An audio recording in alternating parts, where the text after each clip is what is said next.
Querida familia, ¿qué tal estamos? Bienvenidos a Café con Fe. Ya tenemos preparado nuestro cafetito, hoy hasta con cucharilla para darle un poquito de vueltas y por supuesto tenemos preparada nuestra Biblia. Mirad, aquí tengo una versión, me encanta el color naranja, así es que, bueno, pues esta versión de la Sagrada Escritura y nos vamos a sumergir en el Antiguo Testamento. Ya sabéis que estamos leyendo despacito el libro del Génesis porque está lleno de historias tan bonitas que nos van marcando como una especie de sendero. Al Señor le pedimos que Él nos instruya. Bueno, pues a esto venimos a este programa, a decir, Dios mío, instrúyeme, y qué mejor que tu palabra. O sea, en un mundo que vive desorientado, marcar bien el norte, y ese norte es la palabra que Dios nos dirige. Así es que, familia, quédate con nosotros aquí en Café con Fe.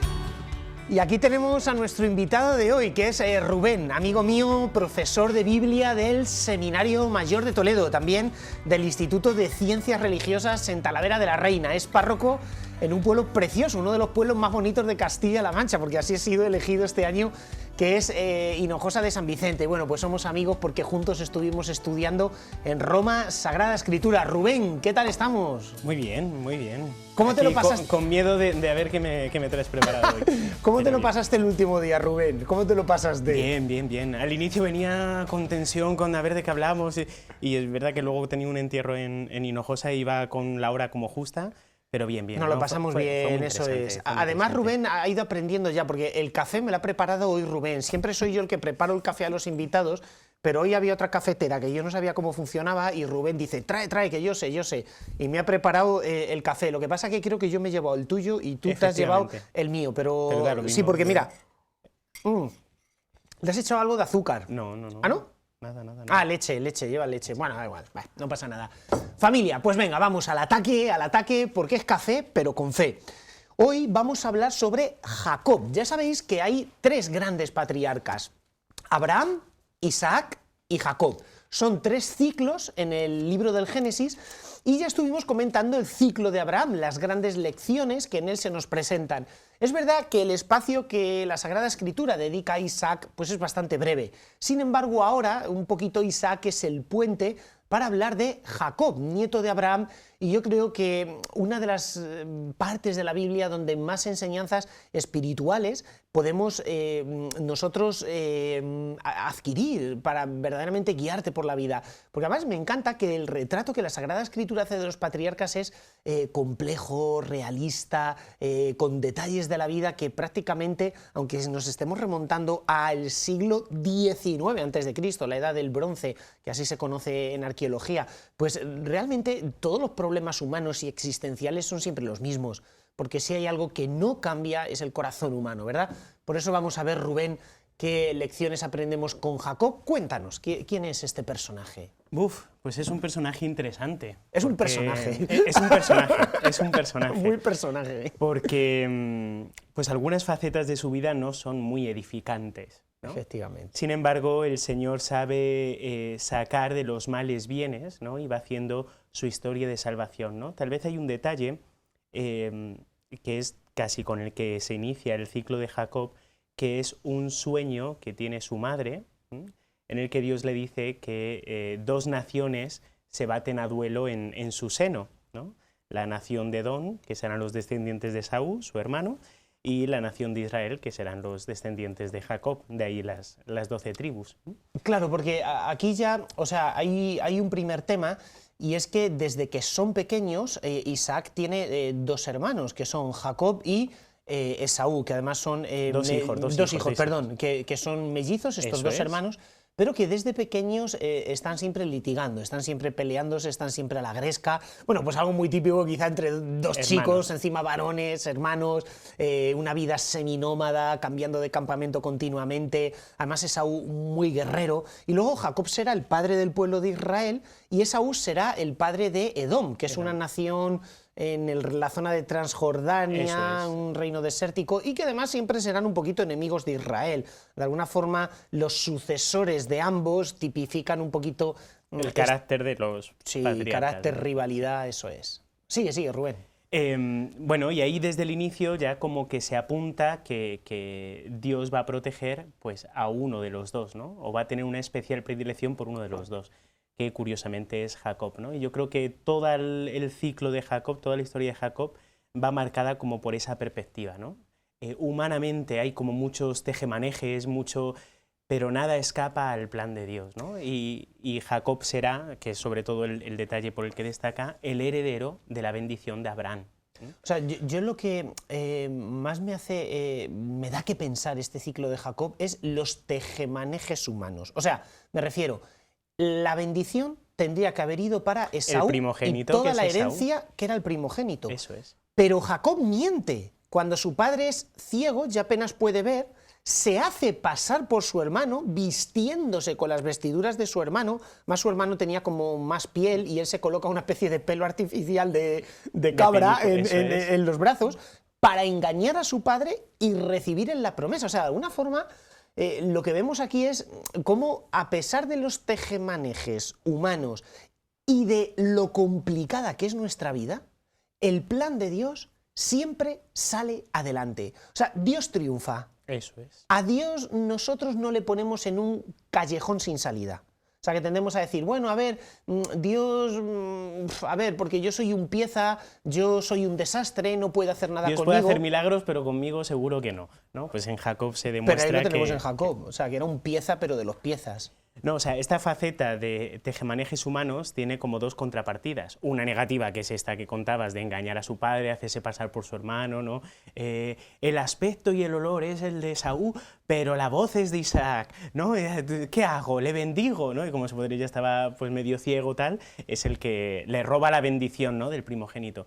Pero hay otro episodio previo en el que Esaú pues ha salido a cazar, llega súper cansado, ¿no? Y Jacob, agudizando su ingenio, ¿no?, dice, tengo un plan, voy a hacer una comida que le encanta, ¿no? Y entonces usurpa aquello que su hermano ha renunciado en su favor antes, ¿no? Es decir, lo que comúnmente decimos le vendió la primogenitura por un plato de lentejas, ¿no? Claro, entonces, o sea, es verdad que usurpa, pero antes Jacob se ha hecho valer de su astucia para conseguir la primogenitura de su hermano. Entonces, está engañando a su padre, pero porque le corresponde la primogenitura. Pero aquí hay una lección moral también importante. O sea, la promesa que Dios ha dado a Abraham. O sea, el actuar de Dios en la historia.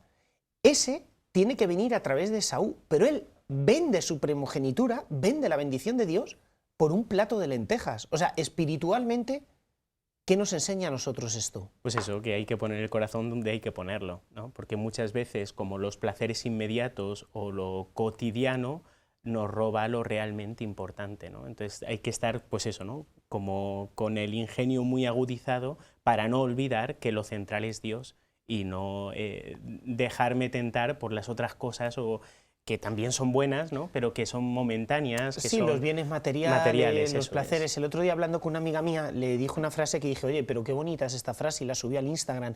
Digo, nadie puede tener a Jesucristo en los labios y los deseos mundanos en el corazón. Es una frase de San Ignacio de Antioquía, que luego ella colocó con una imagen muy bonita en el Instagram. Y es así, o sea, en el fondo, Esaú pierde la primogenitura porque la vende por un plato de lentejas, por amor de Dios.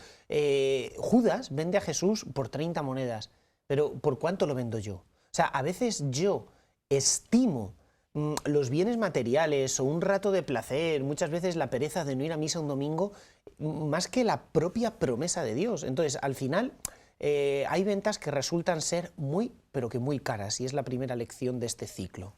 Eso es. No, y no solo la promesa, sino la promesa lleva aneja la bendición, que es lo realmente importante. Bueno, ¿y qué sucede cuando Esaú se siente también en parte engañado por Jacob?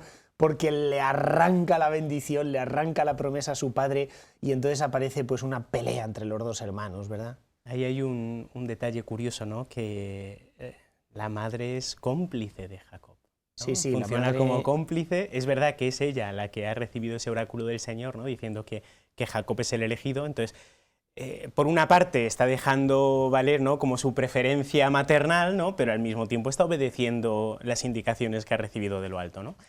Bueno, pues Jacob lo que hace es, por patas, huye, ¿no? Y como su padre ya lo había dicho anteriormente, ¿no?, igual que en el caso del matrimonio de Isaac, Abraham había dicho: no te cases con una cananea, te tienes que casar con alguien de la familia, y manda a su criado a la región de Harán allí a buscar una esposa, tal, y trae a Rebeca, ¿no? Pues de la misma manera, Jacob sale por patas y dice: ¿dónde voy? Pues a casa de mi tío, ¿no? Y allí va a casa de Labán, su tío, ¿no? Entonces, todo comienza, bueno, en el camino, ¿no? Hay un detalle muy bonito, ¿no? Porque Jacob va huyendo, se siente como usurpador. Es verdad que su hermano se la ha vendido, ¿no?, pero no deja de haber engañado a su padre, ¿no? Entonces hay un sentimiento ahí de culpa y al paso le sale Dios, ¿no? En Betel, de camino, en ese camino de huida hacia la casa de Labán, tiene que pasar la noche en Betel. Betel, por situarlo un poquito a la gente, es una especie de promontorio rocoso que se encuentra a 18 kilómetros de Jerusalén. Y efectivamente, allí en Betel, además queda hoy día el monte. Hay una especie de colina que es plana, arriba del todo, y de piedra caliza. Entonces él pasa la noche utilizando como almohada pues una piedra de allí. ¿Y qué sucede esa noche y por qué es importante ese episodio en la vida de Jacob? Pues tiene un sueño en el que ve una escalera que sube al cielo, ¿no?, y los ángeles de Dios que suben y bajan, ¿no? Y escucha la voz de Dios diciendo: yo voy a cumplir las promesas en ti, de ti voy a hacer un gran pueblo y tú vas a heredar esta tierra, ¿no? Entonces, cuando se levanta Jacob, todavía un poco escéptico, ¿no?, hasta ha sido un sueño, dice: bueno, es verdad que construye, o sea, la piedra que he usado como almohada la deja como estela en recuerdo, ¿no? Pero le dice: bueno, esto hay que demostrarlo, ¿no? Entonces, si tú demuestras que esas promesas las vas a cumplir, claro, es que yo tengo todo mi historial va en contra, o sea, viene mi hermano buscándome para matarme, entonces, si tú cumples esto que me has dicho, tú serás mi Dios, ¿no? Entonces ahí hay como un pequeño guiño a la fórmula de la alianza, ¿eh? Tú serás mi pueblo, yo seré tu Dios, ¿no? Y eso es lo más llamativo de Betel. No sé si quieres que describa... Hay en ese sueño, sí, efectivamente, o sea, ahí, por un lado, Dios cumple, que es lo bonito, es decir, a pesar de que nosotros no cumplimos, Él cumple, o sea, siempre se descubre como la característica de Dios es la fidelidad, a pesar de que, como hemos dicho, Jacob es un personaje de mucho cuidado. Pero luego, por otro lado, tiene un sueño en el cual Dios se le aparece, de alguna forma él está durmiendo y ve que en el lugar donde él está durmiendo, estamos hablando de los sueños, hay una escalera que arranca prácticamente en la piedra que él tiene como cabecera y la parte alta de la escalera termina en el cielo. Y ángeles subiendo y bajando en esa escalera. Hay alguna canción popular que recuerda esto de hay ángeles bajando en este lugar, ¿no? Y entonces es muy curioso porque inmediatamente él interpreta, Jacob, que el lugar donde él está es un lugar sagrado. De hecho, le pone ese nombre, Betel, sí, que es casa de Dios. Me encanta la expresión en hebreo, Yigat Hamakon Hatse, o sea, es terrible este lugar. Y dice Sahar Hashamayim, puerta de los cielos, Ve Betel, y casa de Dios. Entonces, muy bonito porque... cada vez que nosotros los cristianos, por ejemplo, se consagra una iglesia nueva o una capilla nueva, se lee siempre esta lectura.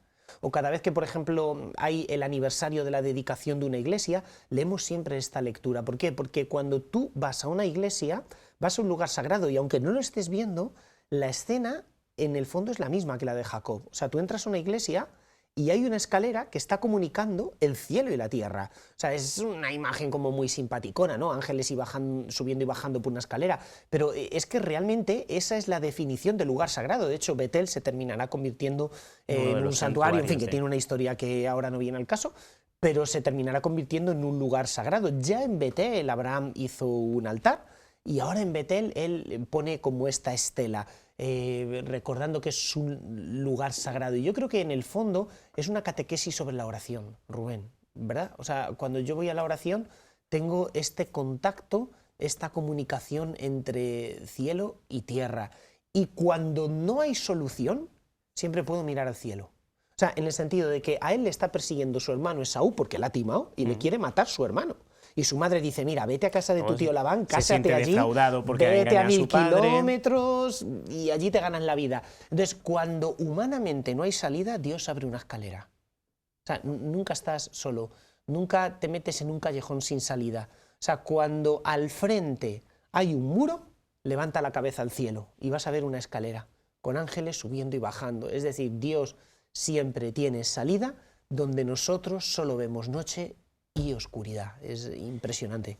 Esto, adquiere luego ya su plenitud, ¿no?, en el Nuevo Testamento. Es una imagen que San Juan usa en su Evangelio. En el encuentro con Natanael, ¿no? Ay, es verdad, se me había olvidado. Sí. Se refiere a esto, ¿no? Has de ver cosas mayores, os aseguro que veréis el cielo abierto y a los ángeles de Dios subir y bajar, ¿no? Esto que decías de la imagen de la escalera que representa el lugar sagrado, en San Juan este lugar sagrado es la humanidad de Cristo. Destruid este templo y en 3 días lo... Entonces, esa es la invitación que Dios invita a Natanael. O sea, el lugar sagrado no es solo el momento, como en el caso de Natanael, la higuera, de cuando está todo por perdido, levantar la mirada al cielo porque siempre hay salida, sino que Dios ha querido emprender un camino de bajada para subirnos con Él, ¿no? Esa es la razón de la encarnación, ¿no? Es decir, Dios se hace hombre para que los hombres seamos divinizados, hecho Dios, ¿no? Entonces, ese guiño que San Juan hace a este episodio también es interesante. Qué chulo. Bueno, Rubén, vamos ahora a hablar de penitencias, ¿verdad? Cuando uno come muchos mazapanes en Navidad, pilla un poquito de peso. Yo he engordado un poco.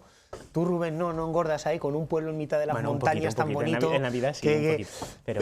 penitencia, porque, claro, Jacob va a refugiarse en casa de su tío Labán para escapar de la furia de su hermano, pero él ha pecado engañando y ahora va a pagar y con creces lo que ha hecho.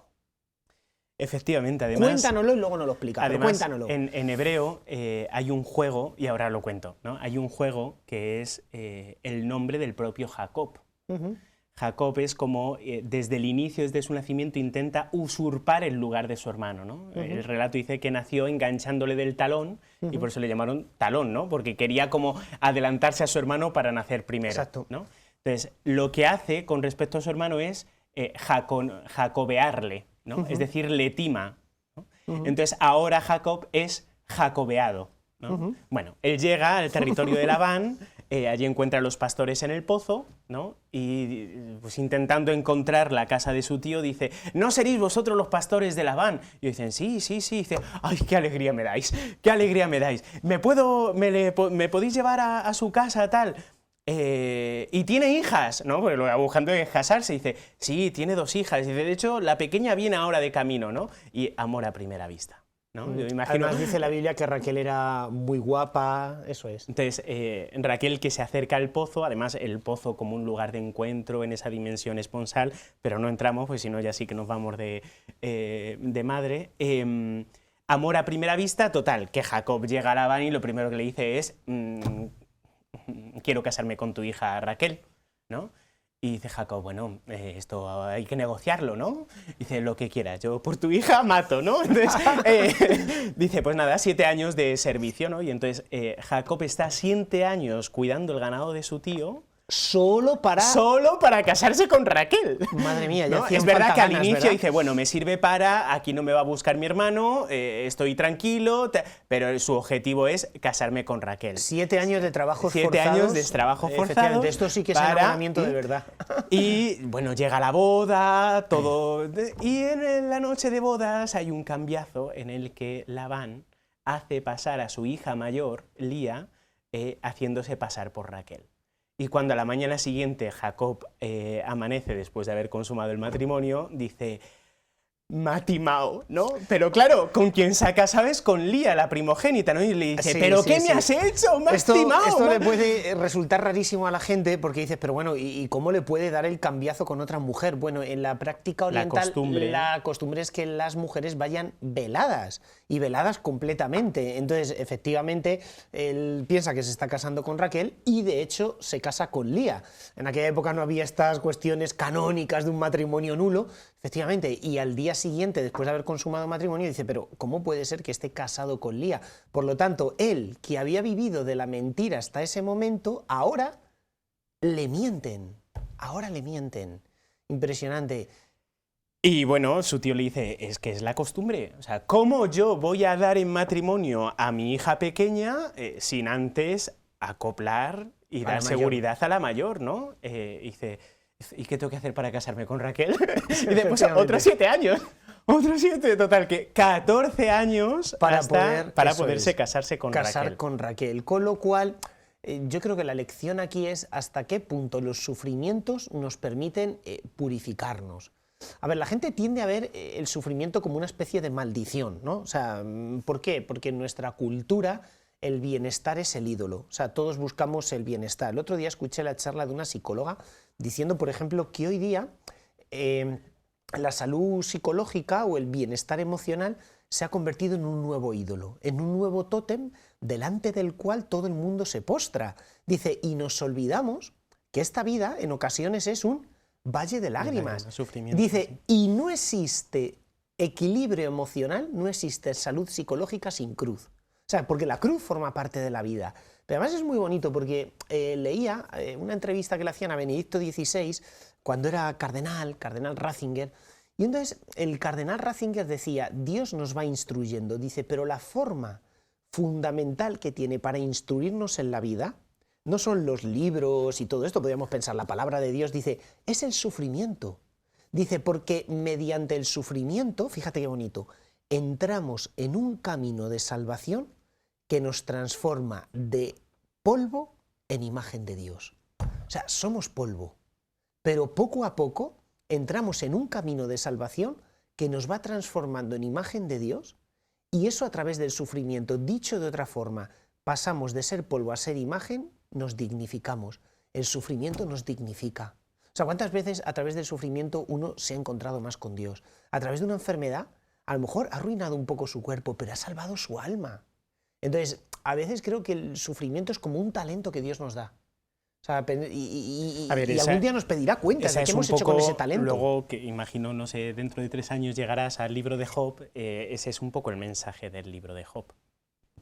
O sea, el sufrimiento es una ocasión privilegiada para el encuentro con Dios. Es decir, humanamente desborda nuestra razón y se mantiene como un misterio. Ahora, sí que se da una respuesta de cómo vivirlo, unido a Dios, porque el sufrimiento me une de una manera que no logramos entender, de una manera súper especial a Dios. Y a la prueba está que conocemos otro Jacob. O sea, pasamos del personaje, podríamos decirlo de alguna forma, al santo. O sea, alguien que hasta este momento, pues sus acciones son desde el punto de vista moral muy discutibles, a alguien que a partir de ahora sí que es un patriarca, sí que es un maestro de fe, sí que es un modelo de fe, sí que busca la reconciliación con su hermano, sí que se va a convertir en un hombre que nos demuestra hasta qué punto es importante la oración en la vida. O sea, asistimos a una persona nueva. O sea, después de todos estos años trabajando para Labán, para su tío, no regresa a Israel el mismo Jacob que salió. Cuéntanos un poquito. Hay esto a nivel del relato. Tú sabes lo que es la estructura concéntrica y demás, sí, ¿no? Se relata con la estructura concéntrica, ¿no? Si os acordáis, hemos comenzado de un oráculo en el que Dios habla a Raquel, la astucia de Jacob, que compra la primogenitura, y luego el engaño, la mentira, tal. Ahora tenemos la mentira, después la astucia, porque después de casarse con Raquel, durante 6 años, astutamente se inventa una estratagema para que su ganado se multiplique sin engañar a su tío y el de su tío sea siempre el mismo. Y termina con un oráculo donde Dios le dice, vete de nuevo a casa, vuelve a casa. Entonces él reúne a sus mujeres y ya a sus hijos y le dice, vamos a casa. Y ellas dicen, vamos contigo. Y entonces emprende ese camino de vuelta hacia casa con un miedo. ¿Qué va a pasar cuando ¿Qué va a pasar cuando mi me hermano? encuentre con mi hermano? De hecho, su hermano va a buscarle... 20 años después. Va a 20 buscarle años con después. un montón de gente, un montón de Claro, trabajadores... dice, tu hermano viene con 400 y... con 400 personas a tu encuentro y dice, ¿vendrá a abrazarme o vendrá a cortarme la cabeza? Pero Sí. en ese momento de miedo, Jacob usa las dos armas que ha aprendido. La astucia, ¿no? Es decir, sed astutos como serpientes, ¿no? Y la oración, ¿no? Entonces ahí es significativo el episodio de Penuel, ¿no? Primero usa la estrategia... ¿Qué es el episodio de Penuel? Mira, yo, Rubén, si te soy sincero, era de las cosas que más me costaba entender de la Biblia, pero poco a poco lo he visto como una especie de Tiene icono una catequesis de modelo... Benedicto XVI. Dánosla, dale ahí. preciosa.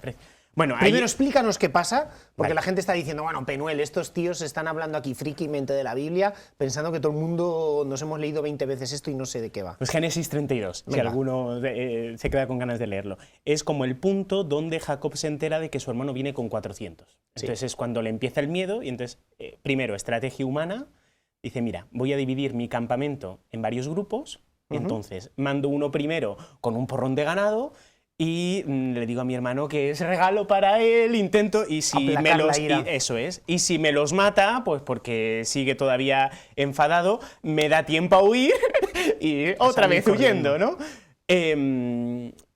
Y si me acoge la ofrenda, pues ya me acerco, hacemos las paces, nos perdonamos y colorín colorado, este cuento se ha acabado, ¿no? Pero en el momento en el que ya ha mandado a la primera comitiva, ¿no? Hace cruzar como un pequeño arroyo y él se queda durante la noche como en una lucha para con Dios, ¿no? Como diciendo, no me habías dicho que me ibas a dar esta tierra, pues demuéstralo, ¿no? Y eso se ve incluso gráficamente, porque un personaje misterioso celestial empieza a luchar con Jacob. Jacob busca una cosa, dime tu nombre, ¿no? En hebreo, conocer el nombre de alguien es como tenerle bajo control. Efectivamente. Y el personaje misterioso, no. Y a la inversa, es una lucha también por conocer el nombre de Jacob, ¿no? Total, que están luchando, no está preciosamente escrito de tal manera que no se sabe quién va ganando, hasta un momento en el que el ángel, este personaje celestial, ¿no? Le toca el muslo a Jacob, se le queda como engarrotado, ¿no? Y cuando vence Jacob, lo curioso de este relato es, en ese momento, Jacob le dice su nombre al ángel misterioso. Es decir, una lucha por ver quién estaba por encima. Pero solo cuando Jacob se rinde, es bendecido por el ángel. Qué bonito. Él buscaba conocer el nombre del ángel para vencerle. El ángel buscaba conocer el nombre de Jacob para reiterar la bendición de Dios, ¿no? Y este es como el juego bonito, ¿no? Cuando Jacob se rinde y le dice su nombre, claro, el personaje misterioso no le revela, porque bueno, es una imagen de Dios, ¿no? Y no te voy a dar a conocer mi nombre, ¿no? Luego ya llegará con Moisés. Solo cuando Jacob se rinde es objeto de la bendición de Dios. ¿Y cuántas veces las circunstancias de nuestra vida nos llevan como a entender la oración como una lucha? ¿Por qué, Señor, has hecho esto? Tal, devuélveme, haz por fin esto, como una lucha, pero solo en el momento en el que nos rendimos, hágase tu voluntad, es cuando somos objeto de la bendición de Dios, ¿no? Qué bonito. Ese es Benedicto XVI, o sea, no me lo he inventado yo. Pero fíjate que este episodio de la lucha de Jacob con este ángel muchas veces se ha interpretado a lo largo de la historia de la Iglesia como un modelo de la oración. O sea, en el fondo, como si la oración a veces fuera una lucha en el buen sentido de la palabra con Dios. Por decir, Dios mío, bendíceme. Y hay que perseverar. Y al final, cuando ya está rayando el alba, cuando está rayando el sol... Es toda la noche en lucha, toda la noche en lucha. Dios bendice. Significa que siempre hay un amanecer. Y siempre Dios va a bendecir. Pero tienes que luchar, tienes que pelear. La gente se rinde en el primer paso de la vida cristiana. Y a lo mejor yo tengo un encuentro fuerte con Dios. Ahora se estilan mucho los retiros de Maús, de Feta, cualquier tipo de retiro de impacto, cursillos de cristiandad. Pero no basta simplemente con conocer a Dios y tener un impacto. Luego tengo que crecer en esa amistad con Dios, lo cual lleva momentos de lucha, momentos de tener que ir creciendo la vida espiritual, momentos que quizá no sean tan bonitos, pero que al final, si yo persevero en esas noches oscuras, en esa pelea, en esa lucha, hay un amanecer. donde se derrama sobre mí la bendición de Dios de una forma inimaginablemente grande antes, ¿verdad? Eso es, eso es. Qué bonito. Es un pasaje súper, súper bonito. No, y, o sea, os invito a... Benito XVI dedicó una serie de audiencias a catequesis sobre la oración y una la dedicó especialmente a explicar este texto. Yo creo que detrás, pero esto queda entre tú y yo, está Bruna Costa Curta, ¿no? Porque nosotros tuvimos la suerte de estar en clase y claro, yo recuerdo la clase de Jacob de este episodio, digo, pero si yo esto lo leí en algún lado, tal. Y luego repasando esas catequesis digo, tal cual, esto es Benito XVI tal cual lo ha copiado. No sé quién ha copiado a quién, pero... Bueno, si se copian cosas buenas, eso... No, que se difunda y adelante. Y luego hay, pues como vemos, una reconciliación bonita, ¿verdad?, entre los hermanos. Pero hay otro episodio por lo cual Jacob es famoso, y es que Jacob será el padre de Israel. O sea, en el sentido de que hasta ahora hemos visto a Abraham, bueno, Isaac, en Penuel se nos ha olvidado es Jacob, cuando... aunque hay dos momentos en los que Dios le cambia el nombre, es cuando le cambia el nombre de Israel. Eso es. Eso es. Que es como se conocerá al pueblo. Jacob, bien Israel. Es decir, Dios le cambia el nombre a Jacob, igual que a tantos personajes bíblicos, y le coloca el nombre de Israel. Y hasta ahora hemos visto pues cómo los patriarcas tienen algunos hijos, pero ahora van a ser muy importantes los hijos de Jacob, porque de estas dos esposas, tanto de Raquel como de Lía y algunas sus esclavas, sirvientas, tendrá 12 hijos, que serán las 12 famosas tribus de Israel. De tal forma que estos hijos de Jacob, Rubén el primogénito, ¿no? Pues ahí estamos, como te llamas Rubén. Así es Rubén, mirad, un hijo. Claro, y entonces será el padre del pueblo de Israel. Pero yo creo que también esto es bonito por la idiosincrasia que esto tiene en la Sagrada Escritura. O sea, ¿qué significa Israel, ¿no? El hombre que pelea con Dios, el hombre que lucha con Dios. Entonces, de alguna forma, ese nombre se termina convirtiendo en el resumen perfecto de lo que es un pueblo y de lo que es el pueblo de Israel. O sea, aquel que siempre está pidiéndole y suplicándole a Dios que le bendiga, ¿no?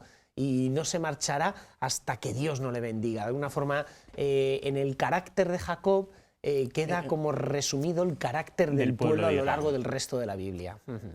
Eso es, eso es. Luego es curioso también el orden de los hijos, ¿no? Porque, bueno, Lía empieza a darle hijos y Raquel no, pero Raquel es la favorita, ¿no? Entonces Lía usa eso como para, mira, yo tengo hijos, tú no, y ahí nacen los 4 primeros, ¿no? Entonces Raquel le dice... Hay un conflicto de celos también entre sus entonces mujeres, Raquel dice, muy interesante. ¿y si me marco un Sara y te doy a mi esclava y los adopto? Y entonces tiene 2 hijos con la esclava, y entonces Lía dice, no, pues yo hago lo mismo, toma mi esclava también, ¿no? Y hay otros 2 hijos, ¿no? Y luego hay un episodio, creo que es Rubén, no recuerdo... que encuentra una mandrágora, una raíz que era útil para la fertilidad y tal y cual, y claro, Raquel todavía no había concebido ningún hijo. Y le dice a Lía, a cambio de la raíz, te dejo que Jacob se acueste contigo y si tienes más hijos, pues bendito sea Dios, ¿no? Y ahí nacen otros 2 hijos más. Pero ¿no? también ahí se ve un poco cómo se va cumpliendo el plan de Dios de dotar al pueblo de esas 12 tribus, de esas 12 cabezas, se va cumpliendo el plan de Dios a través de un montón de tejemanejes y jaleazos familiares, circunstancias de celos, de engaños, y también esto es penitencia para Jacob. O sea, porque él, con su madre, había hecho una especie de complot para engañar a su padre Isaac, y ahora él, en sus últimos días, también está siendo engañado, entre comillas, está pagando de cómo sus mujeres pues también están ahí realizando sus pequeños complots dentro de su propia casa. Pero lo bonito es que Dios triunfa, o sea, por encima de nuestra miseria humana, por encima de nuestras tonterías de alguna forma, pues ahí tienes a Raquel y Lía, o Raquel y Lea en hebreo, que se convierten en las matriarcas de todo Israel y que son recordadas en la Biblia pues como unas mujeres increíbles, llenas del Espíritu de Dios. De hecho, para el judaísmo posterior, el llanto de Raquel, que es una sufridora nata, se convierte en la ocasión por la cual Dios bendice al pueblo. O sea, como si Raquel, aparece en el profeta Jeremías, fuera la que intercede por el pueblo de Israel. Y si Dios beneficia a Israel a lo largo de la historia es gracias a las lágrimas de Raquel. Es decir, las lágrimas son capaces de borrar muchos pecados, de borrar muchas miserias y de arrancar la bendición de Dios. O sea, es algo tan impresionante cuando acudimos a Dios con un corazón herido. Decía San Bernardo que nadie puede acercarse a Dios si no es con un corazón roto. O sea, pues como a veces, a pesar de mis pequeñas circunstancias terribles, tejemanejes, pecados y fragilidades, yo acudo con un corazón roto a Dios y Dios continúa bendiciéndome, y no solo a mí, sino a tanta gente a través de mí, como es el caso también de Raquel en la Escritura. De hecho, ese carácter de dolor no solo está en Raquel, sino también en sus hijos. Raquel dará a luz a 2 hijos, ¿no? De hecho, a José, ¿no? Y luego muere durante el parto de Benjamín, al que ella le llama Benoní, hijo de mi dolor, ¿no? De ahí viene la expresión que luego citamos se cita cuando los inocentes, los santos inocentes, se oye el llanto de Raquel en Belén, tal, que es en el parto de Benjamín, ¿no? Efectivamente. Y José, pues igual, o sea, toda la experiencia de traición de sus hermanos la vive desde ese llanto, desde esa intercesión a Dios, pero eso será otro capítulo. Muy bien. Bueno, Rubén, ¿te has terminado el café o no te has terminado el café? No. Estaba rico el café que me has preparado. Bueno, pues hemos aprendido muchísimo. Yo creo que lo importante ahora es que leáis la Biblia, que leáis la Sagrada Escritura en clima de oración, si podéis tener un lápiz, un subrayador y, bueno, pues ir subrayando todos estos capítulos, leyéndolos. Yo creo que al final es lo más importante, que nos vayamos enamorando de la palabra de Dios. Yo tengo varias Biblias, las voy subrayando, las voy llenando de colores, de notas. Querida familia, Café con Fe, cada semana sumergiéndonos en el mayor tesoro y el mayor alimento que tenemos, que es una palabra que no es humana, sino que es divina. ¿Quién no puede ver aquí su vida reflejada? Gracias, Rubén. Contamos contigo más veces. ¿Qué hacemos? Sí, ¿Le llamamos o no? Gente, decídmelo, a ver. Sí, te llamaremos más Escribid veces. en comentarios. Escribid comentarios en el canal de YouTube del Canal Diocesano. Pues nada, bienvenidos, muchísimas gracias por estar con nosotros y ya sabéis lo que siempre decimos, con los pies en la tierra, pero con el corazón en el cielo, familia. Un abrazo y una bendición gigantes.